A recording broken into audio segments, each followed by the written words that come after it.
ফুলের মতো কোমল আমরা, পাখির মতো মিষ্টি যে, একই আছি থাকবো একই রোদ ঝড় বৃষ্টিতে। ওই সময়ের প্রচুর হুচট খাওয়ার যে দৃশ্যগুলো, সেগুলোই আমাকে আজকে আসলে এই জায়গাটায় পৌঁছে দিয়েছে।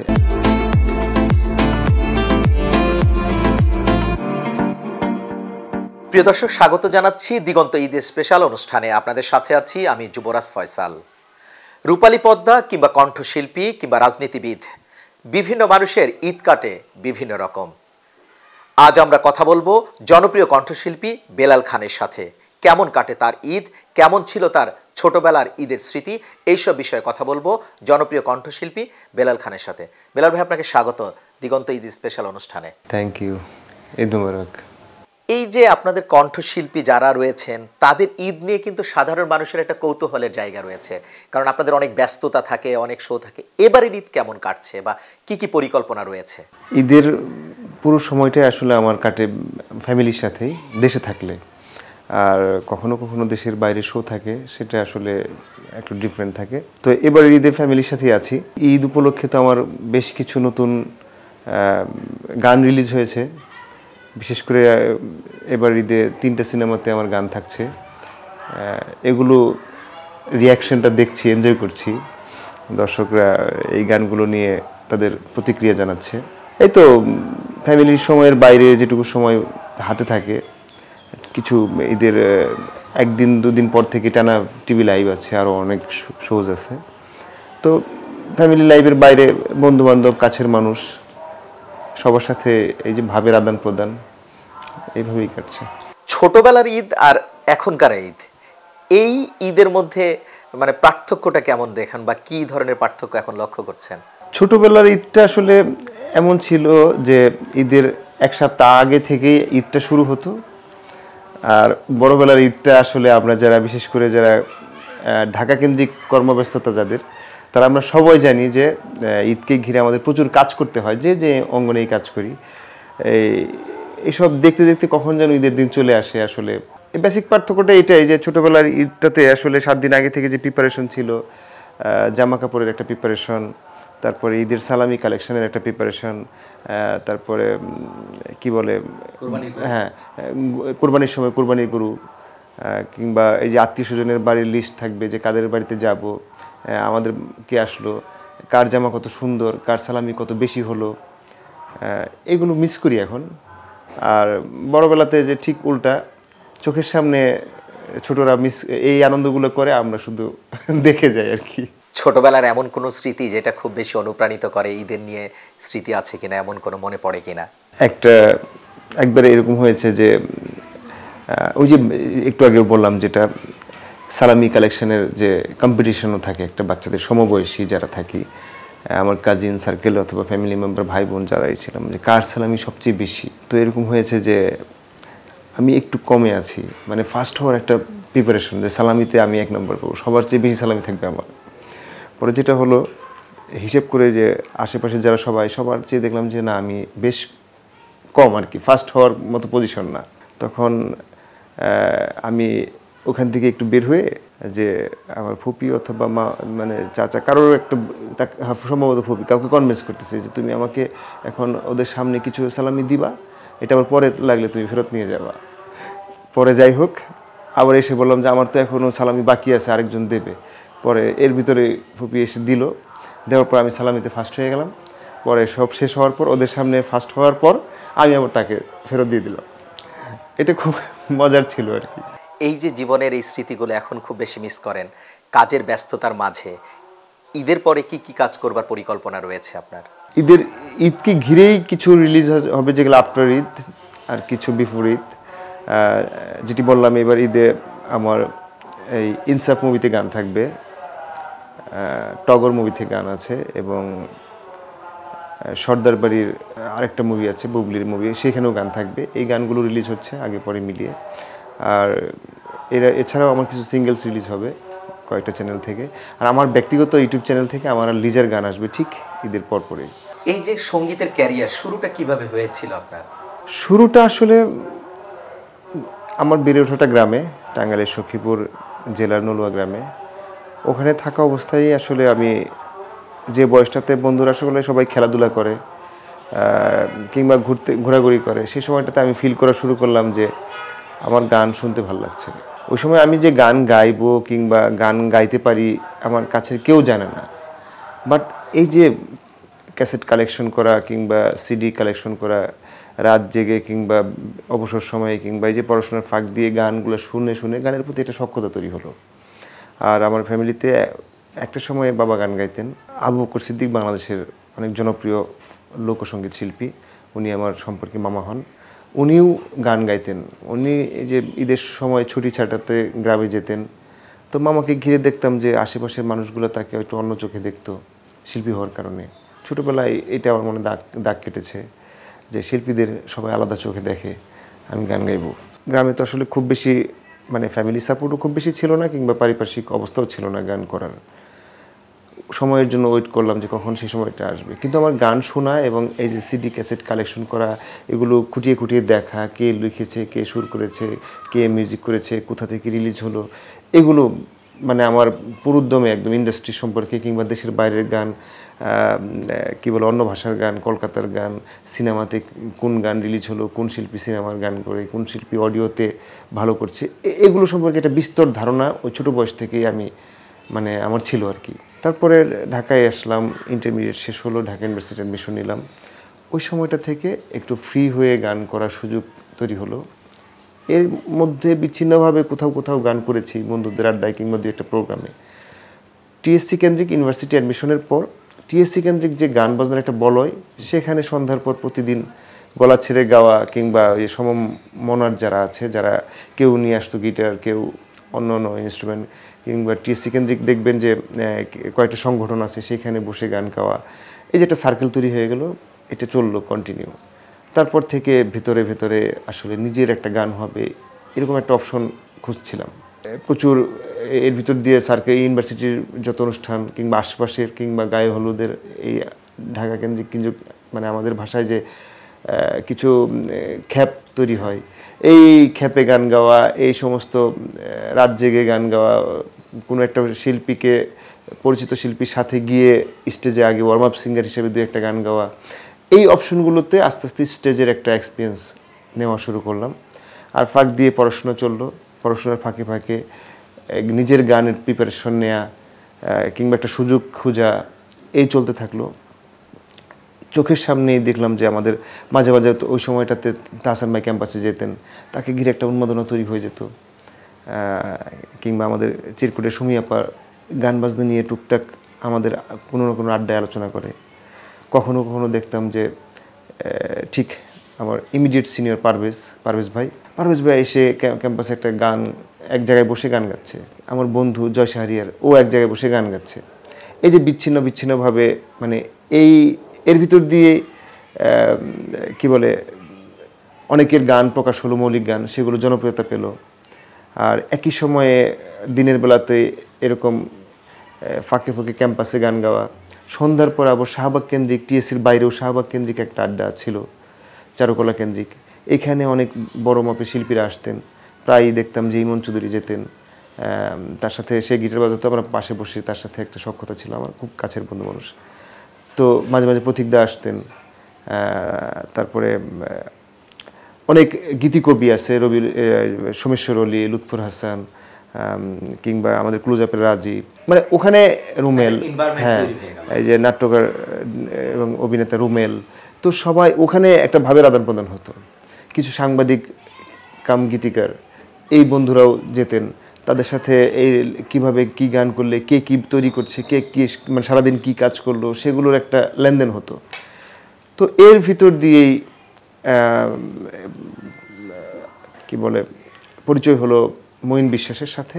উনি একটা সিনেমা বানাবেন, তো ওনার গান লাগবে, ওনাকে আমি শোনাতাম। এরকম 3-4টা গান শোনানোর পর উনি পছন্দ করলেন পাগল তোর জন্য এই গানটা।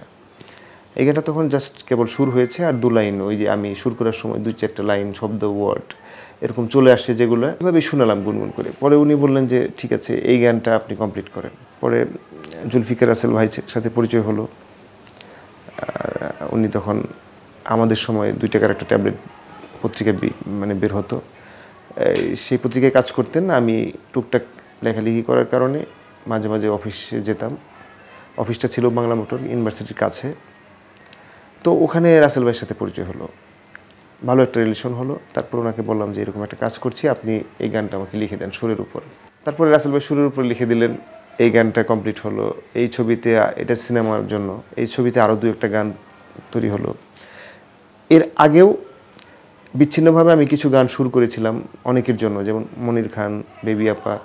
এগুলো সুর করার উদ্দেশ্য ছিল কিভাবে রেকর্ডিং করতে হয়, একটা গান কিভাবে শুরু থেকে মার্কেট আসা অবধি, এই ক্যাসেটের জামানার কথা বলছি কিংবা সিডির শেষের দিকের কথা বলছি, এগুলো কিভাবে প্রসিডিউর শেষ করে মানে দর্শকদের অথবা শ্রোতাদের কাছে আসে, এই সিস্টেমগুলো জানার জন্য, অথবা একটা মিউজিক কিভাবে কম্পোজ হয় এগুলো শেখার জন্য প্রচুর দাঁড়ে ঘুরেছি। কেউ সুযোগ দিয়েছে, কেউ বাহবা দিয়েছে, কেউ সুযোগটা দেয়নি, বাট খুব ভালো বলছে, ঠিক আছে তুমি কন্টিনিউ করো, এই মানে অ্যাজ ইউজুয়াল ওয়ার্ড।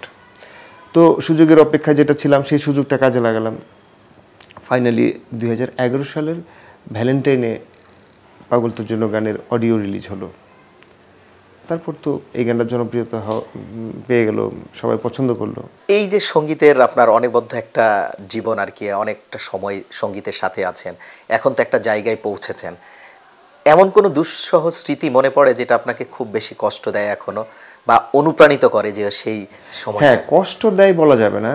ওই সময়ের প্রচুর হুচট খাওয়ার যে দৃশ্যগুলো, সেগুলোই আমাকে আজকে আসলে এই জায়গাটায় পৌঁছে দিয়েছে। এখন আমি ম্যাচিউরলি যদি চিন্তা করি, এটা আমার কাছে এখন মনে হয়, কিন্তু ওই সময়টাতে মনে হতো যে এই মানুষগুলো কি আমাকে আসলে কষ্ট দিচ্ছে, অথবা চাইলেই তো একটু সুযোগ দিতে পারতো, কিংবা এইভাবে কেন কথা বলছে। ওই সময়টাতে একটা ছেলে মানুষই চিন্তা ভাবনা ছিল। কিন্তু এখন আমার মনে হচ্ছে যে ওই হুচটগুলো যদি আবার লাইফে না আসতো, ওইভাবে যদি ওই মানুষগুলো আমাকে না বলতো, তাইলে হয়তো বা আমার এই স্পিড তৈরি হতো না, অথবা আমি অন্যদিকে চলে যেতে পারতাম।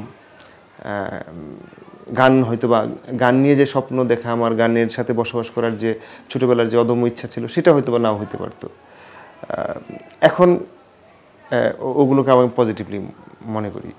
একটা সময় ছিল সিডি ক্যাসেটের জামানা ছিল, তখন মানুষ অপেক্ষায় থাকতো যে হচ্ছে কবে মনির খানের আসবে, কবে অ্যান্ড্রু কিশোরের গান আসবে। তো সেই জামানার পরের জামানায় আপনারা, তো এই যে এখন ফেসবুক ইউটিউবে সবাই সঙ্গীত শিল্পী হয়ে যায়, তো এই দুটোকে কেমন করে দেখবেন? যে প্রফেশনালি যে সঙ্গীত চর্চা করে আপনারা যত স্ট্রাগল করে আজকের এই জায়গায় এসছেন, এখন হচ্ছে ছেলে মেয়ে যায় একেবারে ভিউর মুখী হয়ে গেছে, যে আমি একটা গান করলাম, এটা কত ভিউ হচ্ছে, কিন্তু একটা অরিজিনাল গানের প্রতি কদর যেটা, সেইটা সাথে এটার কতটা পার্থক্য যদি বলেন? এই পার্থক্যটা ডিজিটালি সব কিছু মানে একটা প্ল্যাটফর্মে এখন প্রকাশ হওয়ার কারণে আমরা খুব ইজিলি জাজমেন্ট করতে পারছি। কিন্তু আপনি খেয়াল করলে দেখবেন যে এইরকম বিষয় আগেও ছিল। ওই সময়টাতে পরিচালিত জিনিস আমরা মানে খুঁজে নিতাম, আর বাকিগুলো টাচ করতাম না। ওগুলো ওই সময়টাতেও ছিল। তো ওই সময়টাতে অপশনটা এরকম ছিল যে মানে আমি চাইলেই তো আমার কাছে ওগুলো আসতো না। আমি যদি ওই রুচির মানসিকতা লালন করি, তাহলে সিডি শপে গিয়ে আমি ওগুলো খুঁজতাম, কিংবা যার যেরকম যা চাহিদা, সে চাহিদা অনুযায়ী সবাই খুঁজে নিত। কিন্তু এখন যেটা প্রবলেম হয়েছে, ওই সময়টাতে কিন্তু এগুলো ছিল। দেখবেন যে পাটুয়াটলি কেন্দ্রিক প্রচুর অডিও রিলিজ হতো, সেই শিল্পীগুলোকে আমরা চিনতাম না। সেগুলো গানের একই ধরনের গান, কিংবা কোনো একটা প্যারোডি ধাঁচের গান, কিংবা একটু এমন সব কথাবার্তা জুড়ে দেওয়া যেগুলো ফ্যামিলি সহ একসাথে শোনাও যেত না। এগুলো যুগের পর যুগই থাকবে, এগুলো ভবিষ্যতেও থাকবে, আগেও ছিল, মানে মাঝখানেও ছিল, সব সময় থাকবে। তো ওই সময়টাতে যেটা বললাম যে যার যেটা চাহিদা সেটা সে যেহেতু টাকা দিয়ে কিনতে হতো, অনেক যাচাই বাছাই করে মানুষ গান কিনতো, সিডি কিনতো, অথবা আশেপাশে কোয়ারি করতো, বন্ধুর কাছে জিজ্ঞেস করতো এই গান কেমন রে, এই সিডিটা কেমন রে, অথবা যে সিডিটা বেশি বাজতেছে চারপাশে, ওটাই যে শুনতো। এখন যে প্রবলেমটা হচ্ছে যে ওই জিনিসও যে জায়গাতে রিলিজ হচ্ছে, আমার একটা ভালো রুচির গান সেটাও একই জায়গায় রিলিজ হচ্ছে, কিংবা মার্কেটের অনেক সুন্দর সুন্দর গান, অনেক ভালো শিল্পীর গান একই জায়গায় রিলিজ হচ্ছে। সেইখানে যেটা হচ্ছে, এই যে ভিউর কারণে ইউটিউব করে কি, যেটার বেশি ভিউজ হয়, কিংবা যেটাতে কমেন্টস, লাইক, ভিউজ যেটা একটু বেশি, ওটা করে কি ইউটিউব করে কি ট্রেন্ডিংয়ে নিয়ে আসে। ট্রেন্ডিংয়ে নিয়ে আসলে হয় কি, ধরেন একটা যে শ্রেণীর লোকেরা, মানে এখন বাংলাদেশের ধরেন যে কন্টেন্টের ভিউ বেশি, সেটা যদি ট্রেন্ডিংয়ে চলে আসে, তাহলে অনেক ধরনের জিনিসপত্র সামনে চলে আসে, ভালো জিনিসগুলো পেছনে পড়ে যায়।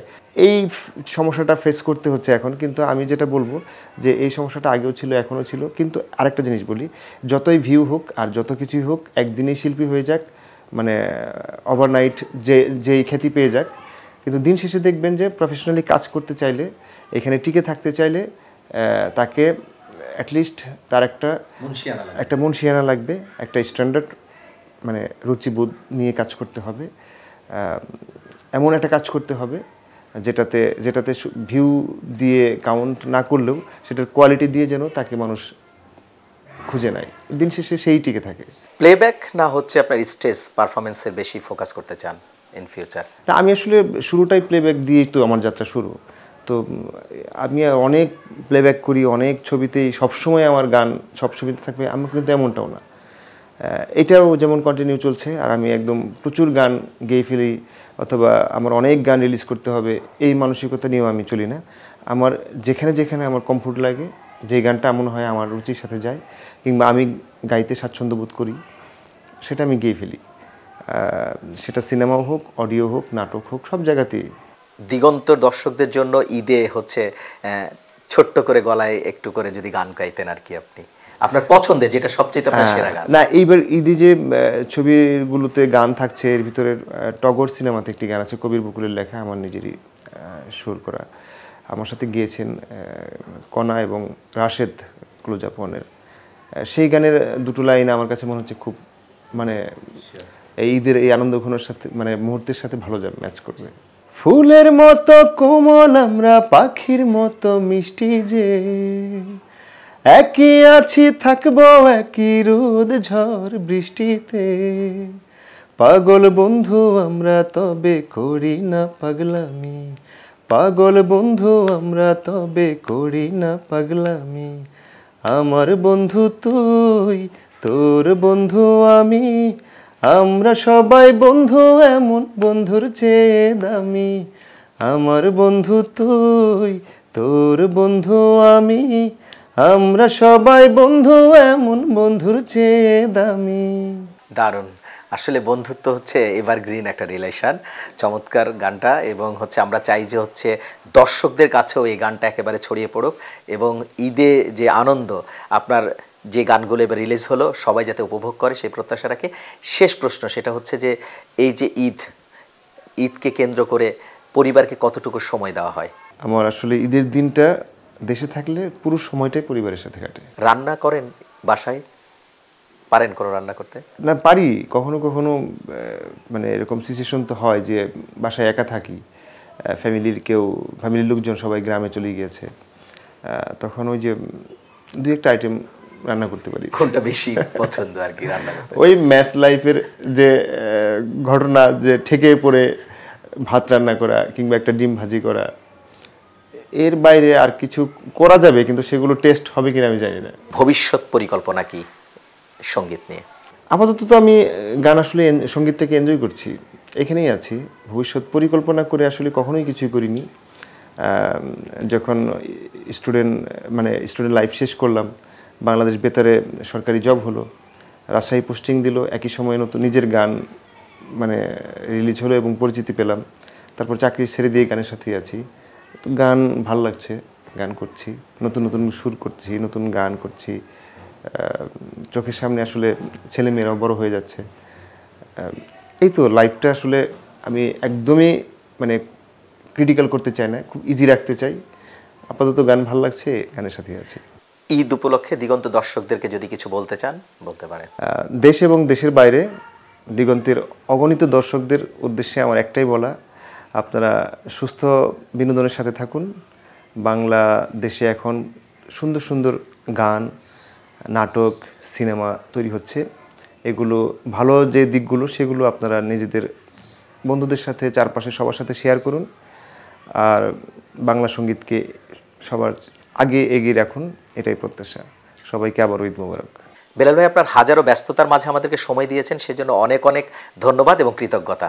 আপনাকেও ধন্যবাদ এবং আবারও ঈদ মোবারক। প্রিয় দর্শক, এতক্ষণ সাথে থাকার জন্য আপনাদের সবাইকে ধন্যবাদ এবং কৃতজ্ঞতা।